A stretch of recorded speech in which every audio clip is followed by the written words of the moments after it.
Okay, hi guys. So this video is going to be aimed as a real encouragement to all those that have eaten cupcakes that they really shouldn't have eaten. Okay, so I'm with two of my friends, Stacey and Amanda, both of whom did eat cupcakes, both of whom were seriously damaged by them, and now are doing great. So I want to give people that have done that, that regret doing that, and are now really worried. I want to give them hope and explain and show that there is hope, that there are things that can be done, that you're not necessarily facing what some people are saying is a death sentence.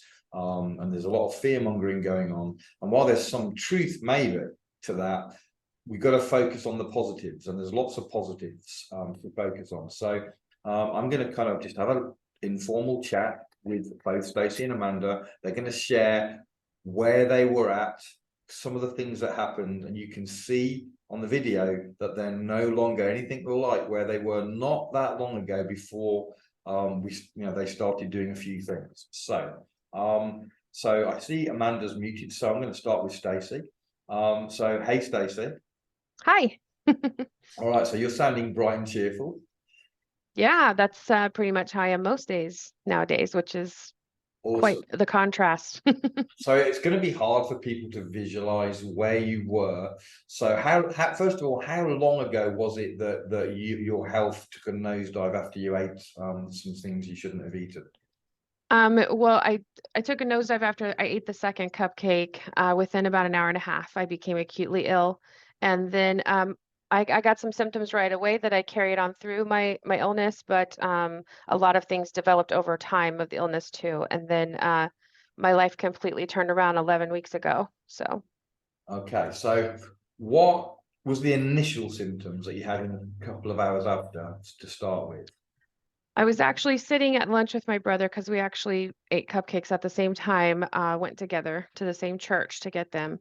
And we decided to go out to eat afterwards. And my face got really hot. Everything started to seem like it was really far away, far away. I got a really, really intense, horrible pain at the base of my skull. My head began to feel heavy, like I couldn't hold it up. I was extremely dizzy, disoriented. The biggest thing was I was out of my body. I started to have an out of body experience. And then from there, it just progressed to fevers and a lot of electrical raindrop sensations on my skin. Um, and yeah, like numbness, tingling, weakness, a lot of that. That base of the skull pain that stayed in my head for 200 days, something like that. But then I progressed and got worse symptoms over time. Um, Ended up having a stroke at one point, losing the feeling in my right side. My leg would drag around like a bag of sand. Had an MRI. There were about 46 lesions on my brain that were not there previously. Oh, wow. Um, yeah, my spinal fluid it came back abnormal. Over 40 bad labs. I had a high SED rate. All my ANA was positive, showing all kinds of autoimmune dysfunction. I was positive for RA. Just all kinds of things went haywire, and it all started with that, first hour feeling disoriented and out of my body. So is it fair to say that you were got to the point where you were pretty much non-functional? You weren't able to continue. Yeah. No, like literally anything in my daily routine, whether it was getting up to go to the restroom, take a shower, get up and make myself something to eat, anything like that would cause me to go into what I would call a flare, to where I would be sick sometimes for hours and most of the time for days. So, like, for instance, taking a shower was something that only happened like once a week because I could only muster up the strength to make myself sick with a shower once a week. But, you start to smell after a certain point, so you have to give in and do it. But I dreaded showers because they would make me absolutely horribly sick. Wow. Okay. So what kind of support or help were you getting from doctors? Were they helpful? Were they doing anything to really make a difference? No, I made the mistake of mentioning in the beginning that I thought it was the cupcakes that had done this to me.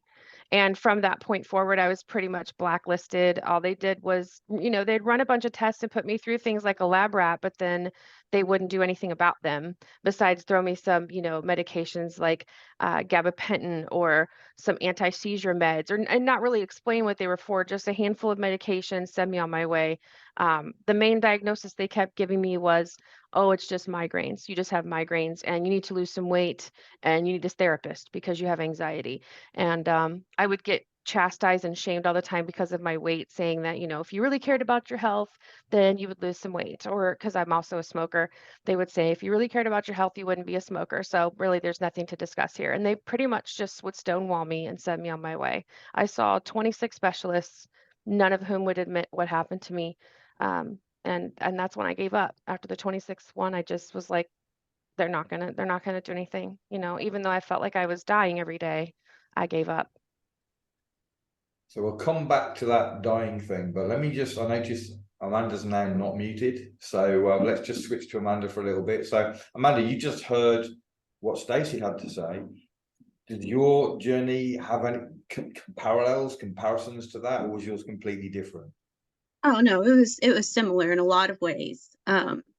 So I initially had got my cupcake, okay, and then my skin ended up getting kind of flushed too. It got red, and actually it turned red like a sunburn, and then I started getting this really terrible, like blistering thing going on my injection arm. I started getting these like hard nodules under my skin, bruising everywhere.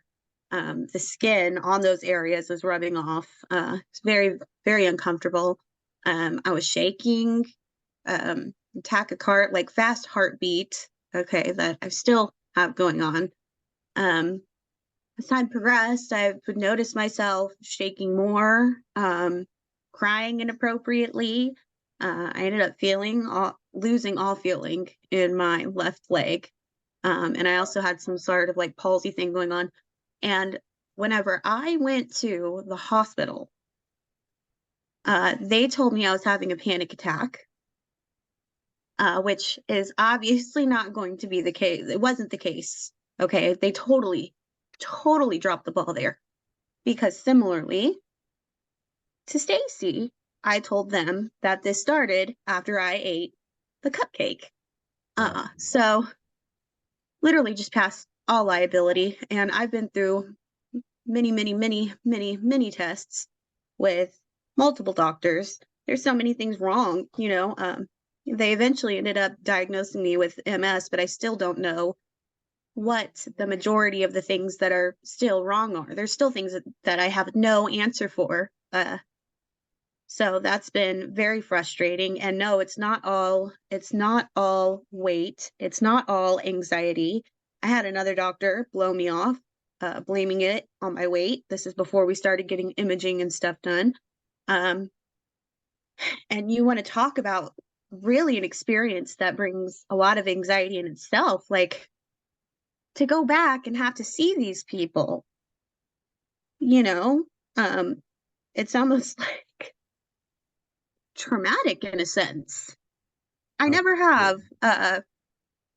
have felt comfortable anytime I've walked back into that specific doctor's office, any other time I've had to go since that initial visit. Can I ask, at any point to either of you, did any doctors acknowledge what you knew to be the actual cause, or were they all in denial all the way through? I had two doctors. Okay. The initial doctor I saw whenever my skin was blistering and bruising and peeling off in some spots, it's really awful. She acknowledged me, and my primary care as well acknowledged me. So when you're saying acknowledge me, does that mean they acknowledged what it was? That what you were saying was the cause? Is that what you mean by that? Yeah. Yeah. Okay. Yeah. I mean, I was just told that this is really, a new thing, and that there's not a whole lot of information out about it yet. So was it surprising? No. But I've also had doctors that were the exact opposite end of the spectrum completely, that just totally gaslit me straight out of their office. Yeah. Okay. And what about you, Stacey? Did any of your doctors, healthcare workers, nurses, whatever, any of them give any credibility to what you were saying, or were they all just utterly refusing to accept? The only one who did was an emergency room doctor, and he was the one who actually got me admitted because he was afraid that I was throwing blood clots left and right. But he actually pulled the curtain, shut the door, pulled his mask down, and with tears in his eyes, said, "You can't repeat this because I've been in front of the board already several times for prescribing the horse dewormer for people with the thing." So he was at risk of losing his license if I let any of this, be repeated. So he swore me to secrecy, and I never have given out his name, but he was the only person throughout this whole experience that was like, I know exactly what's happening. I know exactly why it's happening, and you need help. He was the only person that acknowledged it. And then, of course, once I was out of his care and admitted into the actual hospital, it was right back to the gaslighting. You're just having stress. You just need a therapist. You need to lose weight. Nobody beyond him with that hospital visit admitted that anything was wrong. Okay. So again, the question for both of you, how long were you really bad? I know there's a turning point that came, you mentioned already 11 weeks ago for you, Stacey, but how long were both of you in this really bad state? Mine Um, was 561 days. I counted the days because they were just so long and horrible. I started counting the days. And you, Amanda? Probably right around the same amount of time. I know that Stacy and I got our cupcake not too far away from each other. I think I'm right under 2 years since I got it, and I've only seen great improvement within the last, I'd say, like 12 weeks or so. Right. Okay. So of all the horrible experiences that you went through as a result of this, is there a particular symptom, a particular part of it which was the worst, the most difficult to handle, the most frustrating, the most hopeless, or was it just a combination of it all? There's not a specific one thing. Go ahead, Mandy. Well, I mean, everything together it's just been a totally awful experience. You go and you do something to yourself that you are trusting whenever you hear that it is totally safe and that it is totally effective. I went and did this to myself, expecting it to be safe and expecting it to be effective. And I have seen single-handedly that is just not necessarily the truth. Okay. Whenever there's something seriously wrong with you, and you know that there's something seriously wrong with you, and nobody's taking you seriously because you're correlating it back to the very first day that your symptoms began, you literally feel like your life is not as valuable as the kickbacks some of these people are receiving from the pharmaceutical companies, and that is gut-wrenching. It being blamed on anything other than what caused it is gut-wrenching. Being silenced, being censored all over the place is gut-wrenching. Having your friends, your family walk away from you, that's gut-wrenching. Everybody looks at your situation and they say, I don't want to deal with this. I don't want to deal with you. I want no part of it, because I can't wrap my head around the fact that this is actually happening, because they had been brainwashed into believing the same things that I initially believed before this happened to me. And then I sat and watched all of them walk away, them walk out of my life to leave me here to deal with this by myself. And that's why I started trying to reach out to other people. It's how how Stacy and I found each other, is because we were both in a very similar situation as far as feeling alienated. We were both very tired of being silenced, and we both decided that we were going to stand up and do something, because I think at one point both of us knew independently that there had to be other people out there experiencing this. We couldn't be the only ones. And the whole thing altogether had been extremely, extremely traumatic. Yes. And indeed, you found a lot of people, a lot, not a few, not the rare few, but a lot of people going through that. Now, one of the things that I've seen with a lot of people going through what you've been going through is that there's a loss of hope, because the doctors have no real answers to, you know, they're gaslighting you, as you say. There's very few that give you any kind of encouragement or truth, and even those that do that don't have answers for you. So a lot of people at some point, without the hope, just want to end it all. Did that happen to either of you?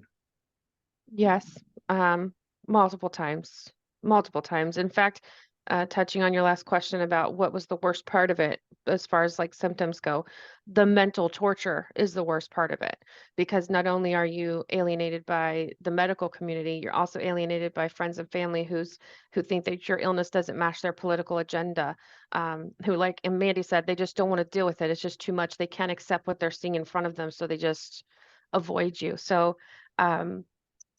what do you have to live for if you have no friends or family and your health is gone? You know, and nothing that you take works, nothing that you try works, and you try thousands of things and nothing helps. Mandy? And I mean, simultaneously, also, Stacy, how many people were just saying, you know, literally ending it, knowing that Yeah. they're in the same situation and they got to a point where they couldn't continue to live like that Mhm. anymore, you know? I know quite a Mhm. few that have gone that route, and I know many more have felt that at various points, and thank God that, you know, you two are where you are now. So it's really sad to hear that friends and family, I mean, that's just disgraceful. You kind of understand doctors a bit because they're in a difficult position, although I still don't understand it really. But that you can see that there's a pressure on them to behave in a certain way. But friends and family, it's quite shocking to me that those people would literally disown you because you don't fit their belief system and they don't want to deal with it. It is very, very shocking. Okay, so your stories, sadly, are repeated many, many, many times by many, many, many people. But when I began this video, I said this was a message of hope.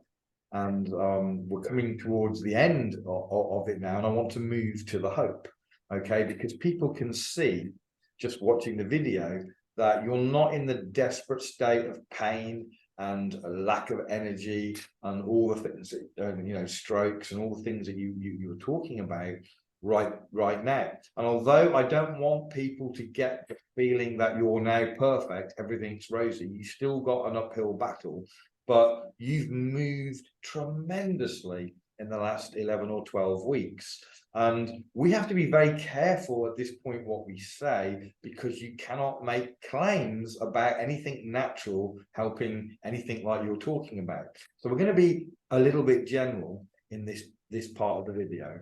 But 11 or 12 weeks ago, you both came across something, and then a few other somethings, which have turned around your health, but not just your health, but a bunch of your friends that you knew through this whole experience have had the same experience as you, in some cases even more dramatic.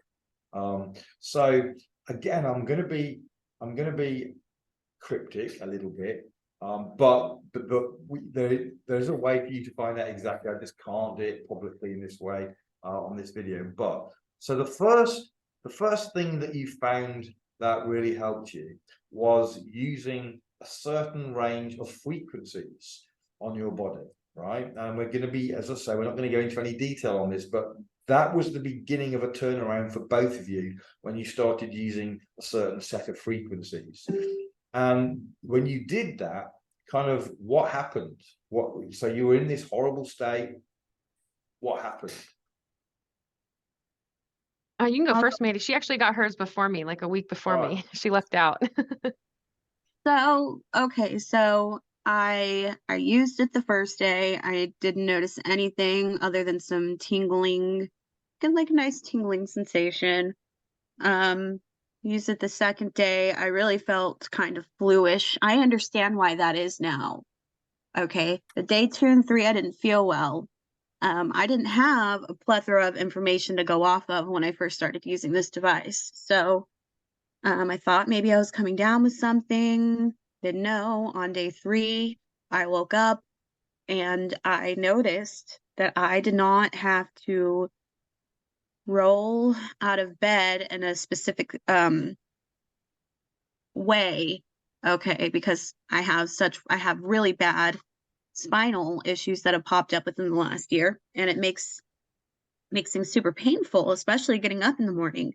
I woke up on day 3 and I just got right out of bed, and I thought, this is weird, because to be completely honest with you, I never had heard anything like this in my life. I came into this honestly just a little bit skeptical. So on day 3, I was just wondering, could this be? So I just kept using it, and then I think around about a week, wouldn't you say, Stacy, that I called you and you're like, oh my gosh, listen to yourself. Because something that you may not know, Ethan, is that I had I don't know exactly what to call it, but I was having some speech issues due to all the like brain lesions and stuff. This is that I have. another common effect that a lot of people are having. They're struggling to formulate words, and they have slurred or stuttering type of speech. So you had that, and I know I've heard your speech from back then, and then your speech just became like it is now, like normal. Oh yeah, it's a lot more fluent. I can definitely speak I would say in a way that I'm not having to sit and articulate every 5 seconds in this terrible loop of not being able to figure out what I want to say. Another issue is that I would regularly get spasms in my vocal cords, and that has lessened quite a bit. Now, you can still kind of hear them a little bit whenever I'm talking in general, but they have decreased substantially, and that was really one of the last things that I ever expected to happen. Oh yes, and I noticed other improvements with my skin and with some vascular issues I had with my skin. That had cleared up quite a bit. And overall, I was getting around and have been getting around substantially better. Me going out of my house would take nearly a whole day to plan in advance. And my trips would have to be short. If I went anywhere at all, I would have to have a place that I could sit down, because I could not make it very far. Okay, I've got problems walking and that sort of thing, which have also, like I said, substantially decreased, which was another thing I wasn't expecting, but a benefit that I experienced that I was very grateful for. Fantastic. Okay. And what about you, Stacey? It's funny because our symptoms were similar, and our experience with the device is similar as well. But yeah, I was violently ill the day that the device showed up, and had been vomiting for like 8 hours. And I looked at it like, yeah, right, this is not going to work because I had just tried so many things. But I begrudgingly did it anyway. The following day, I was very tired, worn out. That could have been from vomiting 8 hours the day before. It could have been from the device, because the device does detox you. But I used it 15 minutes the next night, and then same as Mandy, I woke up on day 3 and I popped right out of bed. And then I sat there like, wait a minute, I just popped out of bed. And then I sat on the edge of the bed, and I wasn't dizzy. I hadn't been able to turn my head fast at all. Like, I would have to move it very slow. And if I moved it too fast, I would vomit sometimes, or I'd fall or whatever. I was just sitting there snapping my head back and forth like a maniac for like, I don't know how long. And then I just started bawling because I was taking inventory of my body, and I'm like, I don't have pain. My hip isn't hurting. I can feel my leg, just things that I started taking inventory of. And it's just been that way ever since. Miraculous, incredible changes. Now, I had done some supplementation like glutathione in the past and stuff like that would make me feel better. Never great, but better, less crappy. But this was like a complete 180. I mean, it was, and I really still can't believe it. I still can't believe that I feel as well as I do, because as Mandy and I had both tried so many things, this was just incredible, an incredible turnaround. Awesome. And like I've said a couple of times, you are two of a bunch of people that are experiencing similar things. It's not just you two, there's others as well. And so, and then we've gone on and added a few extra layers in. We're supporting your immune.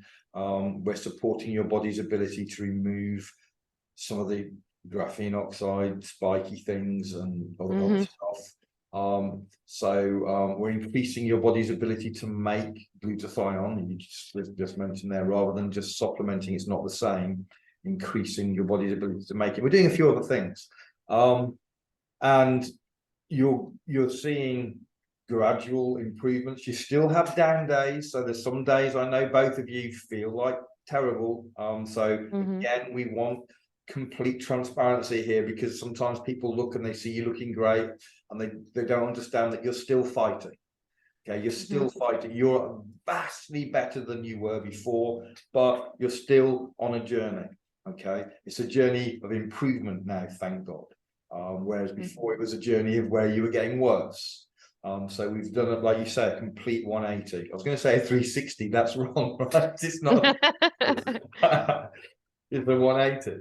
So the purpose then of this video, really, I wanted people to hear your stories, because I'm intimately familiar with them, and a lot of other people as well. And this information is not very easy to come across. And one of the reasons is because often it comes across with claims about natural things, and then it gets suppressed, which is why we're not naming any of the stuff, so that nobody, hopefully, that they should then get a flyby all the censorship and what have you. Because we're just talking about your story and getting better without attributing it to anything. But if you're one of these people who has been hurt, you know, you've got unpleasant symptoms, maybe worse than these two lovely ladies, maybe not as extreme, whatever, there is hope. If you're a friend of Stacey and you see this video maybe through Stacey posting it somewhere, then please get in touch with Stacey, and she will be able to give you much more information than we can do here. If you're a friend of Mandy, same deal. Contact Mandy. She will be able to give you more information than we can. It's really bad that we have to do it this way, but that's just how the world is. So contact Mandy. If you happen to be one of my friends, same deal. Just contact me, give you more information on a smaller one-to-one type situation. But I hope that this video is a real encouragement to anyone that sees it. I hope we can get this out to as many people as possible, because mostly what we're hearing, even on our side, is mostly doom and gloom. Right? They're mostly saying that the people who've been harmed have got no hope, and that is a terrible message. And I don't believe it's a true message. And I can't really get into that again here as to why, but I don't believe it's true. I believe that there is hope. I believe, and Stacey and Amanda are two shining examples, you know, where we're seeing a really big turnaround. So we can do a lot, and we don't need to take the advice of the people that got us into this mess. I've got to be even careful with it. So, but there's certain people that tend to like wearing white, that they're not even the ones so-called on our side are still treading water in the dark for the most part. Okay, so anyway, there's hope. I hope you can see that now. Please contact whoever you know out of the three of us, if you are somebody in the situation where you are here, or you have a loved one who's open and willing to look at this, and we're happy to help. So is there anything else either of you would like to say before I close? Just to let people know that I was really close to giving up. That 2 weeks before I started trying this out, I almost gave up. So please don't give up. And if you need someone to talk to, I'm here. Just reach out to me. I'll share my information. I'll share more of my story. We can compare notes. I'm open to any communication from any of you. Awesome. Yeah, it's don't give up. This is the purpose of this video. Hope, because you need hope. If you haven't got any hope, then it's really hard to keep going. All right, God bless everyone. Have a great day, and please share this information.